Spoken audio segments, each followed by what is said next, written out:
What's up everyone, Meredith here from artsandclassy.com. I'm excited to be bringing this project to you today. It's one that I've been just very excited to get into because I recently moved. As you probably know if you've watched my house tour, I bought a house earlier this year, and just have been getting settled.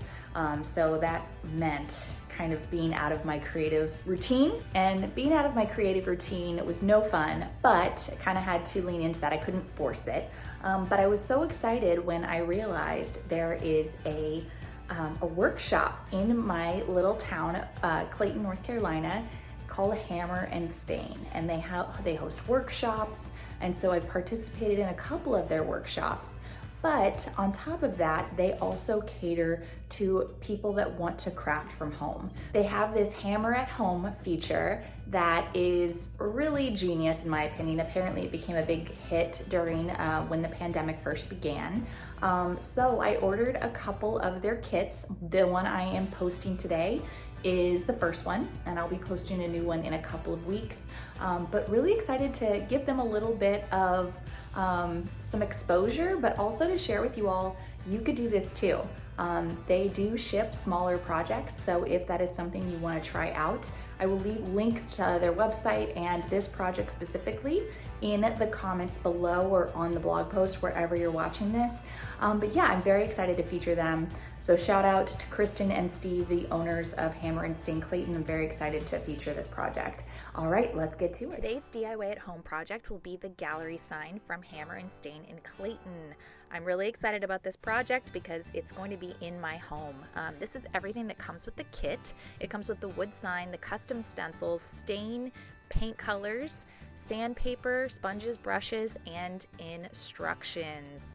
The first step was to lay out all my materials and read the instructions for the easy to make gallery sign. I took the stain with a yellow sponge to start staining the frame of the sign. This step took about 2 to 3 coats to get the stain to the darkness I was looking for. This is also a water-based stain, so it did not take long to dry. I would say about 20 to 30 minutes per coat. And I really just found the application process very easy. The wood just absorbed the stain so nicely. And I made sure to try and use as much of the stain as possible. So really going in with my sponge to all the nooks, all the crannies, to make sure that I was getting every little bit. Now there was one portion where I had to get a bristle brush and I had to apply the stain with that because I didn't want to get as much stain on the flat side of the sign because I was going to be painting that white. So I was trying to be a little more delicate with the application. Now as you can see, the second layer is going on. It's looking a lot darker. I would say I probably did about 2 to 3 coats. Now I'm pulling out my white paint, and I pulled out another couple artist brushes for this step, but you could use the sponges that were given in the kit. But basically just applying 2 to 3 coats of white paint just to make sure I get everything covered. And this also was kind of detail oriented because I wanted to make sure not to get the white paint on the stain. But you'll notice I'm kind of going back and around to areas that I see little gaps, or maybe I see they're not as dark as the others with the level of paint that is on there. But yeah, making sure all in all there's even coverage over the entire thing.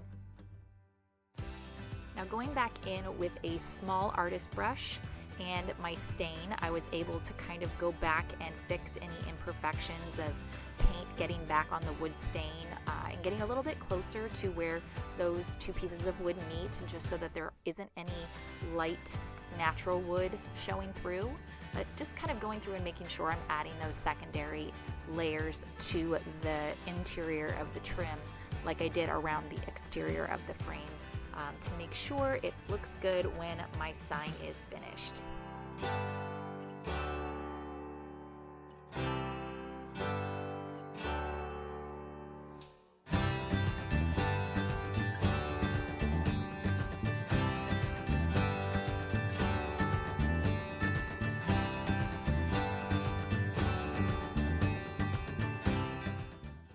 Once all of that dried, I took the sandpaper that was given to me in the kit and I went over and sanded pieces to give it a little bit of an aged finish, just lightly, just a light aged finish, but just to kind of smooth things out before I moved on to the stencil portion of this project.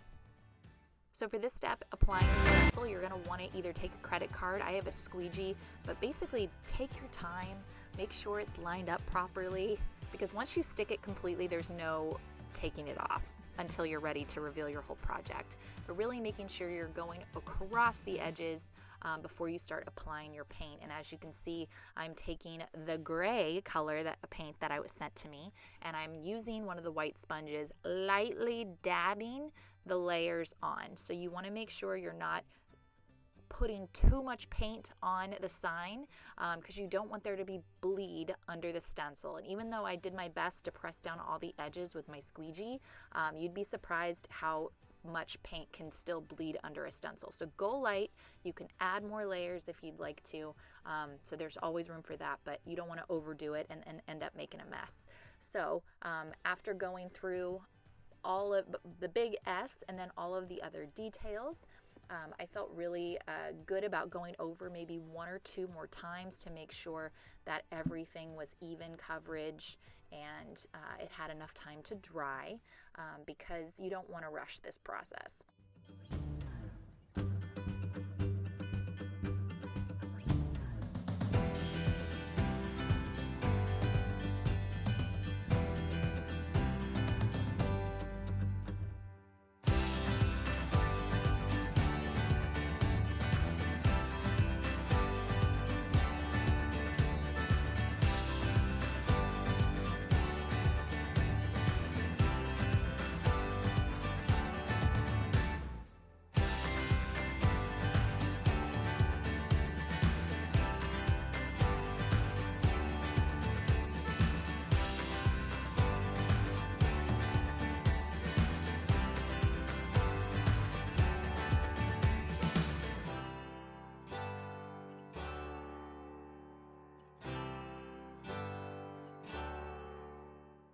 Once the paint had dried completely, it was time to reveal the stencil. So as you can see, I'm kind of starting at a corner. I started a diagonal, removing the stencil slowly to make sure that I'm not ripping anything because that'll take a little bit longer to remove. But then I kind of shift into a downward pulling motion to reveal the beautiful S and how great it turned out. I really am so happy.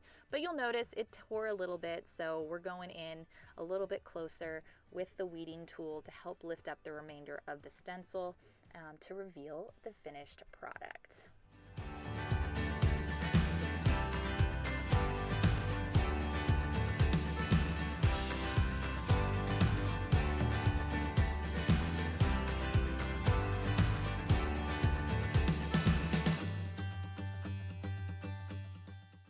And even though I feel like I applied the paint pretty sparingly, there still was a little bit of bleed. So what I recommend is going back in with an artist brush just to kind of clean up the lines. So if it doesn't bother you that there's a little bit of bleed, maybe you could say it's more of a rustic vibe. Basically what I'm saying is you can put as much or as little effort into this step if you'd like. There's flexibility there. But yeah, this took a little bit of time just because I had to get a little more detail oriented and really focus on having a steady hand. But really it was worth it because the finished product, I feel, it turned out so good.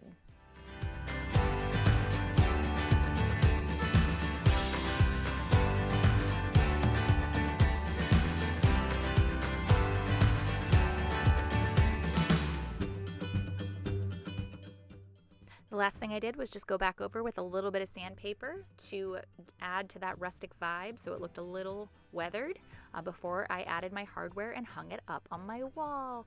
I'm so happy with how this project turned out. I hope you like it too. Please make sure you have your notifications turned on and you've hit that subscribe button for more DIY goodness coming your way in the future. Thank you so much for watching. I will see you all in my next video.